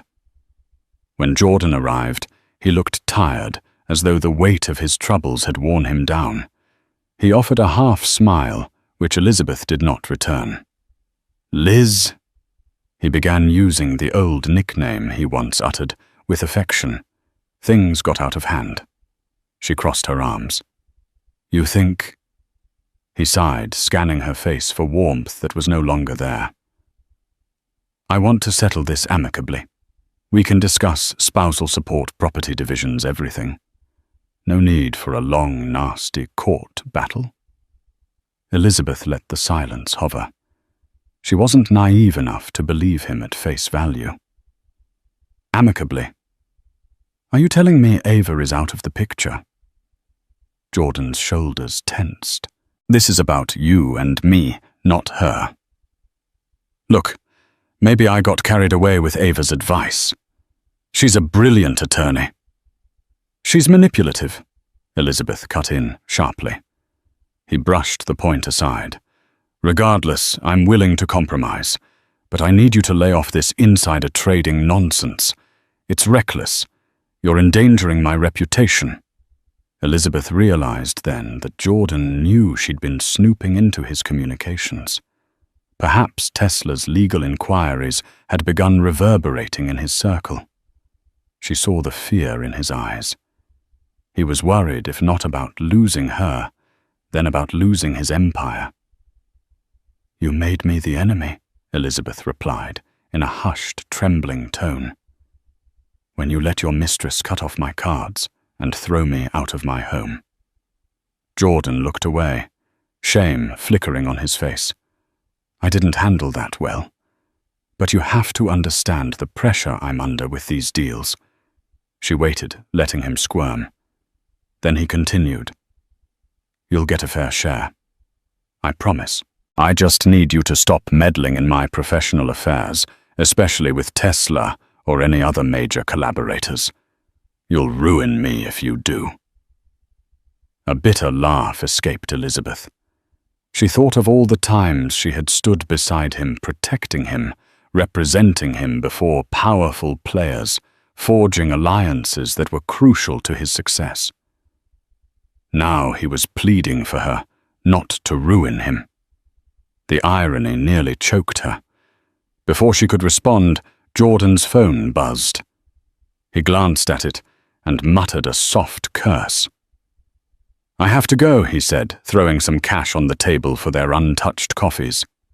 Elizabeth watched him leave a mixture of pity and disdain swirling in her stomach. It was obvious he was desperate, but was this a genuine attempt at reconciliation, or a ploy to keep her from uncovering more incriminating information about Ava? That question lingered as she returned to her apartment, drained. However, a new email from Patricia waited in her inbox. It contained an attachment, a partial timeline of suspicious trades linked to accounts rumored to be controlled by Ava Monroe. There were large bets placed on Tesla's stock ahead of public announcements. Gains in the tens of millions. This is huge, Elizabeth thought. If she connected these trades to emails or calls between Jordan and Ava, it could be the smoking gun. And while Elizabeth had no intention of going to the feds on her own, Tesla's legal team could bury Ava, and by extension, Jordan's complicity, if he was involved. Elizabeth clutched her phone, anxiety coursing through her. She was walking a razor's edge. One false step, and Jordan might retaliate more fiercely, or Ava might strike. But a successful strike against Ava could free Elizabeth from this entire ordeal, giving her the leverage to secure a fair divorce settlement, or even land Jordan in deeper trouble, depending on his role. She reached for her phone to text Patricia when it buzzed in her hand. A call from an unknown number again. Tentatively, Elizabeth answered. A man's voice greeted her calm and steady. "Hello, Ms. Alberts. My name is Gregory Shaw. I'm part of CEO David Hartridge's legal counsel. He asked me to follow up regarding the situation with your husband." Elizabeth's heart skipped. Hartridge's legal counsel. "We understand from Mr. Hartridge's conversation with you that there might be unethical or even illegal behavior in play," Gregory continued. "The board is concerned about potential liability if Jordan's personal dealings spill into our corporate structure. We can't risk another scandal. Mr. Hartridge would like to assist you discreetly." Elizabeth exhaled slowly. She was on the cusp of powerful alliances forming against Jordan and Ava, But the more people got involved, the more dangerous it felt. Gregory concluded, "We'll be in touch with your lawyer. If you have any crucial evidence, Mr. Hartridge suggests you keep it secure. He wants to avoid a public meltdown, but he's prepared to do what's necessary to protect the company's interests, and that includes supporting you in your legal disputes if it comes to that." Hanging up. Elizabeth felt a measure of validation. The cracks in Jordan's seemingly untouchable world were growing. Perhaps justice would prevail. Yet as she prepared to finalize the next round of documents for Michelle, a gnawing worry kept her awake at night. Cornered animals are the most dangerous, and Jordan, though once gentle and loving, had shown he could be ruthless when threatened. She braced herself for the storm that was surely coming. The next time Elizabeth saw Jordan in person, it wasn't by chance or a carefully arranged meeting. It was at the headquarters of Hartridge's conglomerate in Dallas. A sudden emergency board session had been called to address urgent corporate matters, and Elizabeth, having been notified by Gregory Shaw, arrived prepared. She walked into the reception area, her heart pounding with anticipation. Michelle Liu had insisted on accompanying her, but at the last minute she was called to handle a crucial filing. Elizabeth went alone, relying on the moral support from Gregory and the knowledge that Hartridge wanted the truth on record. Jordan was already inside the boardroom with Ava, who paced like a clad tiger. When Elizabeth entered, they both snapped their heads in her direction. Ava's glare could have sliced glass. Jordan's face was inscrutable, tense, angry, but also tinged with fear. Hartridge arrived moments later, trailed by a few board members and legal advisors. He wasted no time in stating the purpose of the meeting. "Allegations have come to my attention that Ms. Monroe has been engaging in stock trades leveraging proprietary information from Jordan's company and potentially from our own collaborations. We need to clarify the truth. Now." Gasps and murmurs filled the room. Ava's jaw clenched. "This is preposterous," she began. "We demand to see your proof." Hartridge nodded to one of his advisors, who distributed printed documents, timelines of suspicious trades tied to accounts flagged by Tesla's legal team, along with correspondences that Elizabeth and Patricia had pieced together. Jordan snatched a packet from the advisor. His eyes swept over the page's color, draining from his face. Ava's lips thinned, and for a moment Elizabeth could see the faintest flicker of panic in her eyes. Hartridge pinned them with a stern gaze. "Jordan, you've been a valuable partner.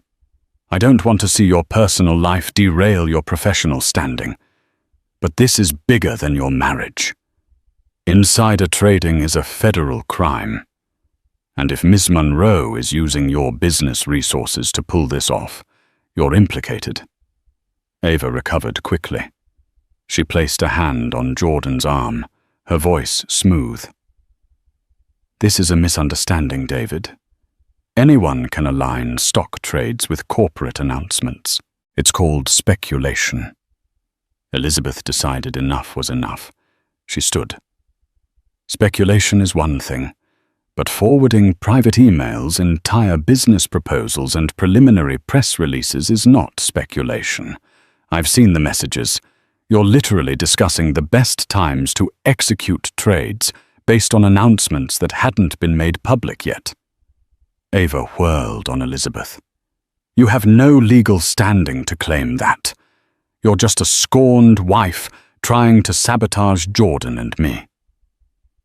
Elizabeth's blood boiled. "We'll let the evidence speak. There are even time-stamped emails from Jordan's corporate account sent to your personal email, Ms. Monroe, discussing upcoming expansions and product launches. Then trades were executed in your name or trusts linked to you within hours." A hush followed. Jordan's hands shook slightly. He seemed torn between denial and guilt. After all, the evidence was damning. If he denied it outright, he'd appear foolish. But if he admitted his involvement, he risked criminal charges and the wrath of the board. Hartridge leaned forward, his voice firm. "Jordan, I need answers. Were you aware of these trades?" Jordan stared at the table, words refusing to form. Finally, he managed, Ava said it was all above board, that it was just normal investing. Ava let out a short laugh, but it sounded hollow.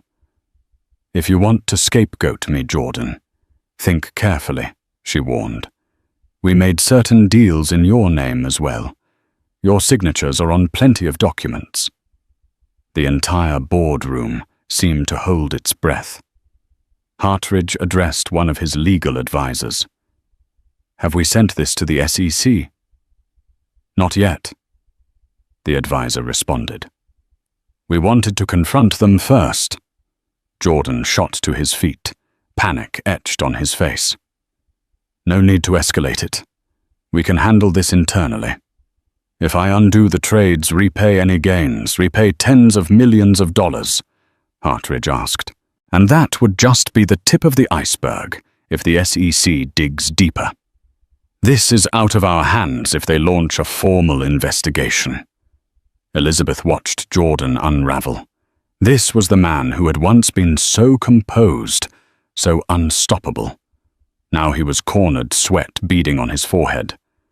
Ava, too, looked like a wild animal backed into a corner, eyes darting around the room. At that moment, a building security guard appeared at the door, knocking softly. "Mr. Hartridge, you asked for security on standby," he announced quietly. "Thank you," Hartridge replied, his tone like steel.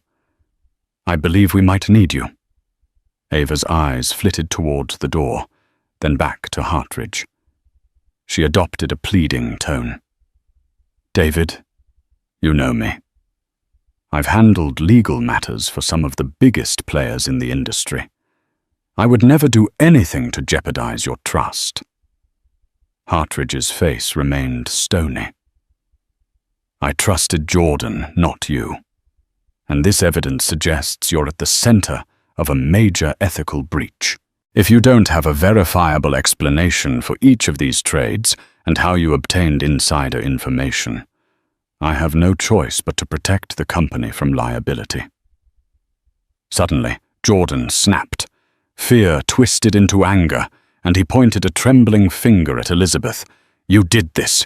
You ruined everything because you couldn't handle that I moved on." Elizabeth steadied her breathing, preparing to reply. But Hartridge cut in calm yet firm. "Don't blame her for your poor decisions. You let your personal affair become a corporate liability." Something in Jordan cracked.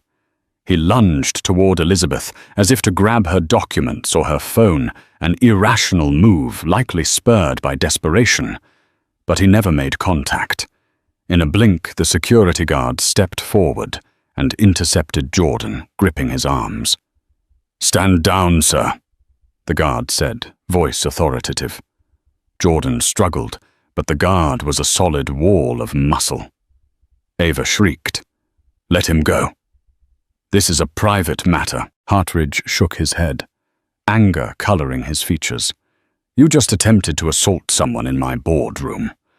Security remove Mr. Alberts from the premises." Jordan's eyes widened in disbelief. "You can't do that. I'm on the board." "Not anymore," Hartridge said grimly. "I can and I will. You're suspended pending an internal investigation. Once that concludes, we'll determine your status. Now go and take Ms. Monroe with you." A second guard stepped in, guiding Ava toward the door as she protested threatening lawsuits and defamation claims. But her words rang hollow, overshadowed by the looming specter of an SEC investigation. Elizabeth stood off to the side, stunned by how quickly it had escalated from a tension-filled meeting to an outright meltdown. As Jordan and Ava were led out, Jordan craned his neck to shout at her, "You'll pay for this, Elizabeth. Don't think you've won." But the threat carried little weight now. In that moment, Elizabeth felt the mixture of triumph and sorrow that comes with toppling a man she once loved. She hadn't wanted to see Jordan destroyed, only to protect herself and the life they had built together. But Jordan's actions and Ava's ambition had forced her hand. Hartridge dismissed the board members soon after instructing his legal team to cooperate fully with any investigations. He turned to Elizabeth with a sympathetic frown. "I'm sorry you had to endure this, Miss Alberts. I assure you we'll handle it lawfully. Whatever personal or marital disputes remain, I hope you find closure." Elizabeth gave him a small nod. "Thank you. I appreciate your fairness." She gathered her documents and left the skyscraper, the bright Texas sun striking her face as she stepped onto the street. The entire drama replayed in her mind. He let his mistress cut off my cards, but the CEO called security on him. She thought a bitter yet satisfying sense of irony spreading in her chest. She wasn't naive enough to think it was over. Legal battles would continue, depositions would be taken, and the divorce was far from final. But in this pivotal moment, she had taken back her power, standing against the storm that Jordan and Ava had unleashed. And for the first time in months, Elizabeth felt a glimmer of hope that she might in the end be free from their tyranny. In the weeks that followed, word spread like wildfire. News outlets picked up on rumors of insider trading linked to a high-profile tech investor, hinting that a major name was under investigation. It didn't take long for the rumor mill to connect the dots to Jordan Alberts and his mysterious attorney-turned-partner, Ava Monroe.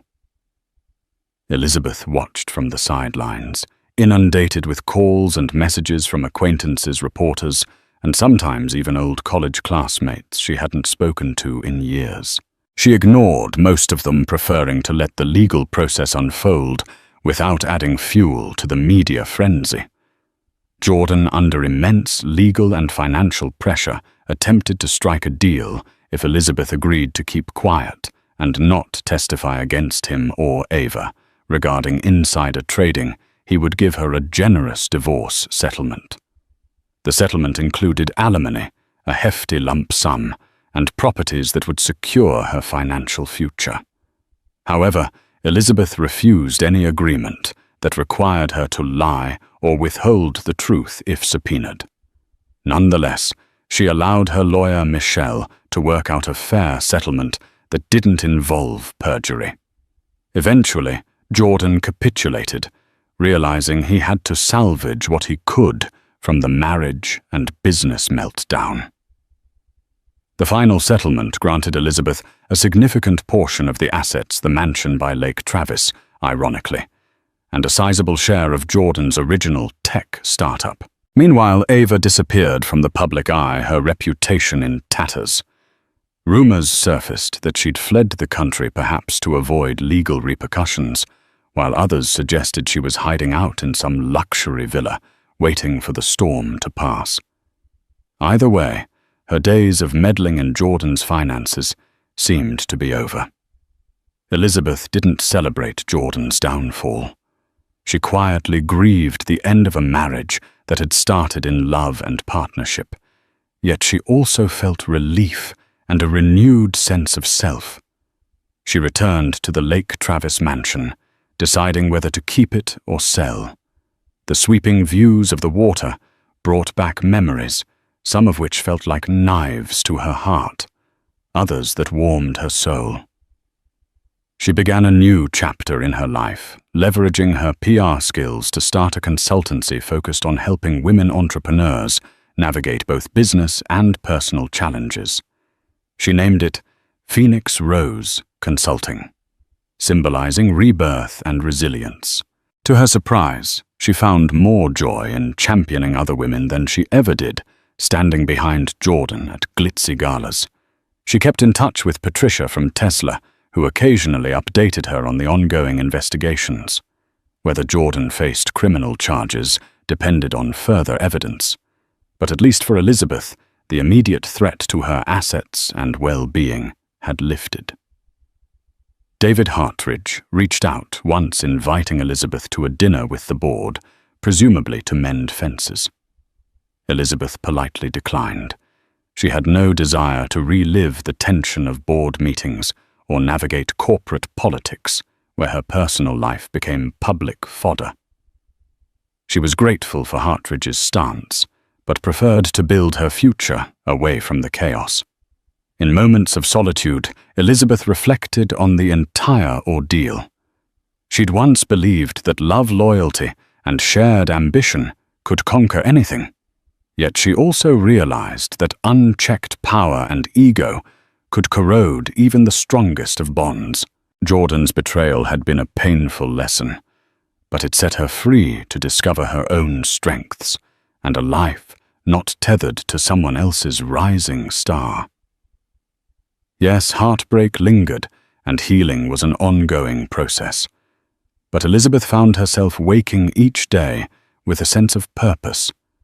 She'd gather with female founders at local co-working spaces, host workshops on media relations, and offer moral support to those feeling overshadowed by bigger players. Each time she saw a spark of confidence ignite in another woman's eyes, she felt her own sense of wholeness return. In time, Elizabeth would finalize the divorce, sign the deeds, and officially start over. A sense of calm settled within her, like the slow, tranquil waves on Lake Travis at dawn. Her story, the humiliating card cancellations, the public meltdown, the mistress's meddling, would become a cautionary tale, one she shared sparingly, only when it might help others. Despite the scars, Elizabeth refused to let bitterness define her. She chose growth empathy, and a belief that with the right support, anyone can rise from the ashes more formidable than before. Just as Elizabeth thought she had reached stable ground, fate tossed her another curveball. A month after the settlement, Michelle called her urgently. "The feds want to depose you," she said. "They uncovered new evidence Jordan may be involved in deeper crimes, bribery, money laundering. Ava might have orchestrated a network." Elizabeth's stomach dropped. Jordan never mentioned anything like that. "They've found offshore transactions and documents with his signature," Michelle said grimly. 2 days later, Elizabeth sat in a stark federal office, flanked by Michelle and 2 serious agents. They questioned her about Jordan's finances, Ava's role, the card cancellations, and philanthropic events that may have masked backdoor deals. Elizabeth stuck to the facts.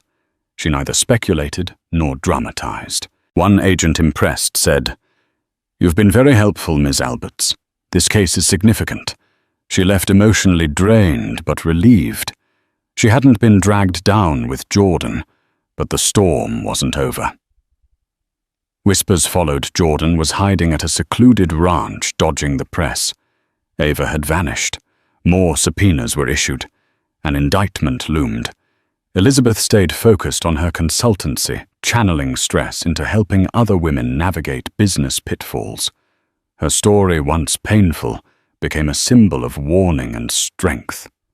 Then came the headlines: Jordan Alberts indicted for insider trading, fraud, and obstruction. Ava was named but still missing. The scandal rocked the tech world. Elizabeth issued a single statement. "I'm saddened by Jordan's choices. I've cooperated fully with authorities and continue to rebuild my life." Eventually, Jordan pled guilty to a lesser charge, offering a tearful courtroom apology. Elizabeth watched from home, tears in her eyes, not from triumph, but quiet grief for the man she once loved. Still, she understood consequences had to follow actions. That night, beneath the soft moonlight over Lake Travis, Elizabeth allowed herself one last cry for the past that died and the hope still waiting ahead. Life has a way of testing our fortitude when we least expect it.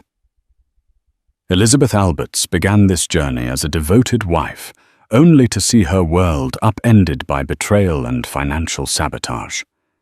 Yet what she lost in illusions, she gained in unbreakable resilience. Standing up to powerful forces and calling out wrongdoing isn't easy, but it's sometimes the only way to protect your dignity and your future.